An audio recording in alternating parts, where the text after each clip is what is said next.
Okay, if I can have your attention here in the media center, we are now joined by the winner of the Alsco Uniforms 302, Josh Berry, driver the number 8 Harrison's USA Chevrolet for Junior Motorsports.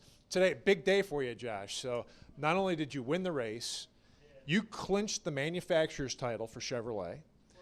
You collected win number 500 in this series for Chevrolet, and you punched your ticket to the championship for in Phoenix. Walk us through everything that means to you today.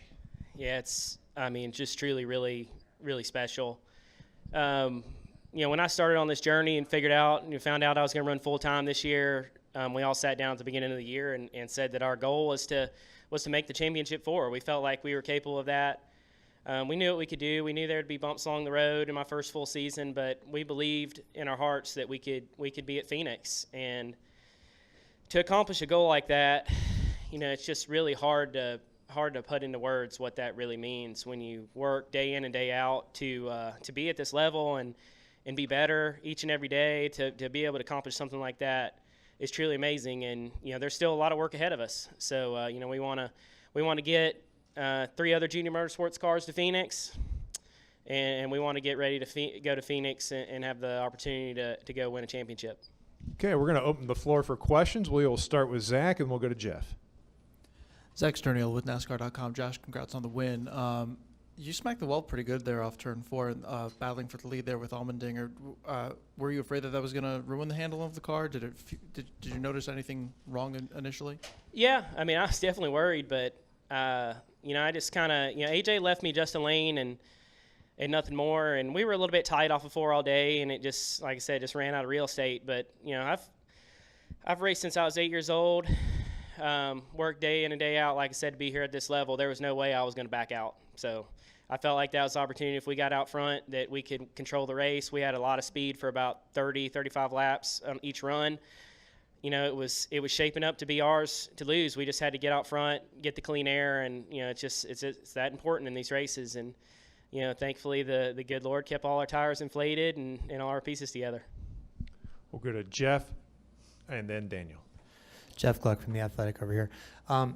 This journey for you, especially the last few years, to go from you're going to get a shot and some decent Xfinity stuff, and now full time, and now all of a sudden Final Four for the Xfinity Series, and especially without, having a bunch of money to throw around and buy your way in. As you think about the situation where you are now compared to a few years ago, how can you get your head around that? It's just hard to really put into words. I'm just so thankful for the people that I have around me. Obviously everybody at Junior Motorsports with, Dale, Kelly, L.W. Miller, they've been huge supporters of mine. Obviously Mr. H and Hendrick Motorsports, everything they do for us. And, I just feel very, very lucky. At the end of the day, we look at it, I got this opportunity in the Xfinity Series, part-time last year, and then now full-time this year, statistically in the best season Junior Motorsports has ever had, right? Our cars are the fastest, the best. We've really, Noah and Justin and Sam and I, we just had a ton of speed. And I'm just so lucky. A lot of this stuff's just about timing sometimes. And, I know I'm a little older, but, man, I would do it all over again for a day like today. Go to Daniel and then to Tom. Dale McFadden, Speed Sport. Josh, it had been a while since you'd actually led laps, and I think since New Hampshire where you even led double-digit laps. What kinks have you and the number 8 team been working out over these last few months? Yeah, it's been hard to say. I think part of it, to be honest, is the schedule was super diverse there through the summer. You got lots of road courses, super speedways. We just kind of lost our rhythm throughout that. Obviously the road course race, and I hadn't been to any of those tracks, so we knew that was going to be an uphill battle. We knew that was something that we were going to kind of bleed out on, but it actually ended up being pretty solid. And then you take the first round of the playoffs, and we knew what we had to do to advance here. But when we looked at the schedule, we knew if we could make it to this round, Vegas, Homestead, Martinsville would be 3 great opportunities for us, and we just had to be at our best. And today I'm not going to say we were at our complete best potential, but we had a really fast race car and executed when it counted. Tom, then Bob. Tom Zaleski, Iron County Today. Josh, last year you won here in the fall. This year you won here in the fall. How is this win similar to last year? How is it different? Well, I think, one way, I'm with the same race team that I had last year. This was the one team last year. So basically, I'm riding the same car that I won with here last year, actually. And so we just knew that was going to be a great opportunity for us. For whatever reason, my team has done a really good job here. Even when when they had Michael, he had really good runs here. So we just knew this was a great opportunity for us.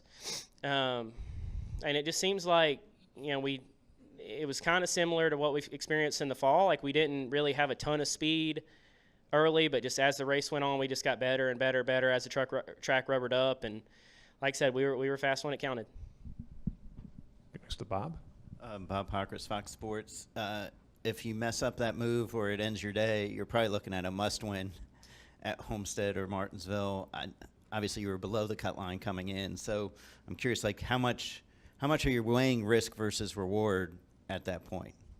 In the heat of the moment, I mean, it's hard to really even say. I would still call it a mistake on my part getting into the fence like that, but like I said, I wasn't going to let off. So it's just it's hard, right? Like, it's fate. Sometimes sometimes you hit the wall barely and you have a flat tire, and sometimes you kill it and you're fine. So it's just it's just how it goes sometimes. I'd be kicking myself if we had a flat tire, but luckily that didn't happen.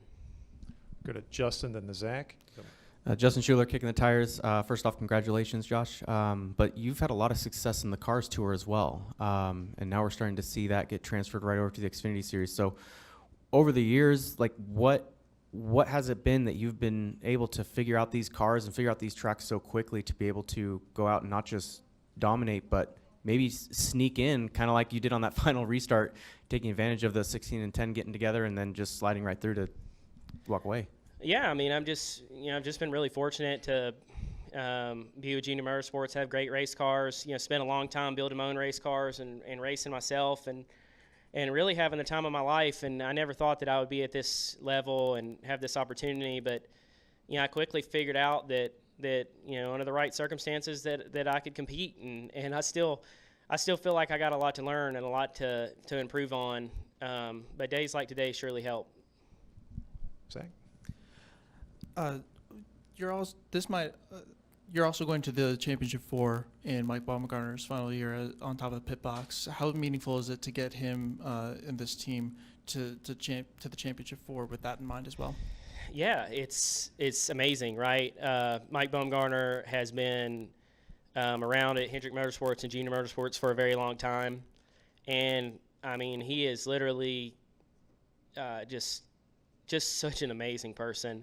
So well respected within our company. And look, I know I raced for 10 years racing late models, and I was over there 10 years ago talking to Bummy and stealing parts and different things, right, for my late model cars. So we've known each other a long time, and I tell you, I hate that I'm excited for him because I believe that's going to be a great opportunity and a great fit for him in his new role. But I also hate that he's leaving, and I know our team is going to hate. He's not leaving. He's still going to be around, but it's going to be a little different. But, I really can't say enough about the character and person that he is and how he leads our race team and the example that he sets with our guys. He's always in there, hands-on, working on every time I'm over there, he's over there working on our race car. He's leading the other teams, helping the other teams, never really says no to anybody, and just an amazing person. I know that, this win today, carrying us to the Championship 4, give him a little bit of a sigh of relief. And then just one more too. Among the guys beneath the cut line now are AJ Allmendinger, that number 16 team. Obviously, there's respect for all 7 of the other competitors, but how does that change the complexion, or at least lighten the stress for you over these next couple of weeks, knowing that you're already locked in and some of the other guys have work to do? Yeah, it's a great feeling, right? Everybody, this is the home run when you come start this round of 8 to come win the first race. Give yourself 2 weeks to prepare for Phoenix. It's just a great opportunity, and I'll let the rest of those guys figure out how they get in because I'm already in. Hey, Josh. Dale with Garage Guys Fantasy Sports. Caesars Sportsbook had you at 22-1 to win this race. For comparison, Noah Gragson closed at 2-1, aka $100 bet. If Gragson wins 200. A $100 bet on you wins 2,200. So, considering that and considering your strong resume at Las Vegas, are you surprised to hear that? Yeah, they threw a little disrespect on me. I'll be honest. No, I don't know. We've been struggling a little bit the last couple of months. So I guess I could see that. But look, anybody that knows us knows that we can win every week. I've said that every week. So hopefully some people made a lot of money today. Go next to Chris. ChrisKnightCatchFans.com. Josh, Phoenix last fall wasn't so great, but you rebounded with the top podium finish in March at Phoenix. So, do you like the Phoenix? Do you feel comfortable with Phoenix? And what's your outtake? How much different is it going to be from the spring to the fall race? Yeah, it's going to be. It's definitely going to be a little different than what we had there earlier this year. But Phoenix is an amazing racetrack. I think it's a great racetrack to hold the final race. We've seen some great racing there over the years, and it's been a place that I feel like I took to pretty quick. Even my beginning, my start last year in the 8, we had a memorable experience there. Some of you may remember that one, but and then we had a really good run there in the spring. I had to start in the back and drove all the way up to the field for third. So I feel like we're ready for that moment. I think we've been working for it all year, so I think we're prepared. Go to Dustin, then Adam. Dustin Long, NBC Sports. Josh, so far this year, we've already heard from Junior Motorsports in that, the 3 other rides have been filled. Haven't heard about your status. Obviously, as you alluded to, Dale, Kelly, and LW have done a lot for your career. What kind of confidence, concern is there as a guy who's in the championship 4 at this point that nothing has come out, or is there a little bit more that you can kind of at least hint or say? Well, this came at a good time, I would say, because I guess everybody should stay tuned to that one. Yeah. Okay. And News second, coming. Okay, so you're feeling pretty good about everything. I feel good. Yeah. Okay, good. Secondly, obviously, with your career path, you're always or often viewed as the short track guy, the guy who came up through the ranks and are representative of that group. Is that something that you still, I guess, is that something you relish, accept? Is that a burden? And when you're racing these short tracks, do some of the other drivers come up to you and see how you did it, and do you provide hope in that sense? Yeah, it's really been a great experience going back to that level and racing a couple times and just seeing. I've been very thankful that the majority of my competitors and friends at those races have been really supportive of me and the things I've been able to accomplish. And I know that I'll have lots of texts and calls tonight after a day like today. But ultimately, I'm proud of my journey to get here. Like I said earlier, I would do it all over again. I wouldn't change a single thing, no matter what.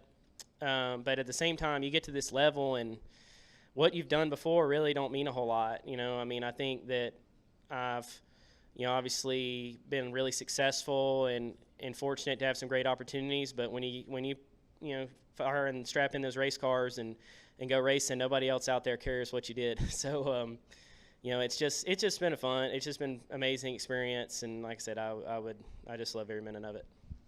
We'll go to Dustin, then to Adam, and we'll finish with Jeff. Dustin Albino, JC.com. Josh, the first 2 stages, you're kind of stuck in traffic a little bit. When did you realize that you had a race-winning car today? Well, I think we just, we worked our way pretty forward. We had a little bit of a hiccup on the first pit stop. Got back to like 17th, and I don't know, I just like the path just cleared for me. I just made all the right decisions and had an amazing restart. I think I gained like 6 or 7 spots right off the bat, and it's like that kind of just gave us the momentum throughout the rest of the race. Like I said, our car fired off super, super good. And it just, like I said, I just made the right moves on those restarts. Clean air was huge. We knew that when the race would go up to the wall, it would make it hard to pass. And, just had to just make sure, kept my tires from getting too hot and just really stayed focused there at the end. Hi, Josh. Adam Carabine from RacingRefresh.com down here. I was just looking back at some of your comments you made when you announced that you were getting a full-time ride with Junior Motorsports last year, and you had said that you'd had a few other options, but you wanted to be in the Xfinity Series. Imagine that you today could go back and tell that version of Josh Berry that you'd be in the championship for this year. Like, I'm just kind of curious what sort of thought process you'd have there. I would have believed it. I know what we're all capable if we work together and put these race cars on the racetrack that are this good. I know what we can do, and we've done it. I just think for me, and I just need probably a little bit more time just to learn all these places, go to them for a second or third time to just build a little bit more consistency. But ultimately, with this playoff format, it comes down to these 3 races, and if you can win, you're in. And we said that we could win, and we did. Do you have any good stories from when you were a bank teller? No, no. That was funny. I was in high school and did that for a couple years, and it was actually really fun. I learned a lot, believe it or not, doing that. But just a crazy experience. I remember everybody that worked there was pretty mad when I quit to move to North Carolina to go racing. So I guess they might understand a little better now. When you go to a bank now, are you like, does that bring back memories for you? Are you having flashbacks? No, yeah. I always try. If I ever, nowadays really you don't have to go to the bank as much anymore as you used to 10 or 15 years ago. But yeah, every time I go, I try to make sure I got everything in line. Got all my numbers right, date right. Don't want to hold them people up any.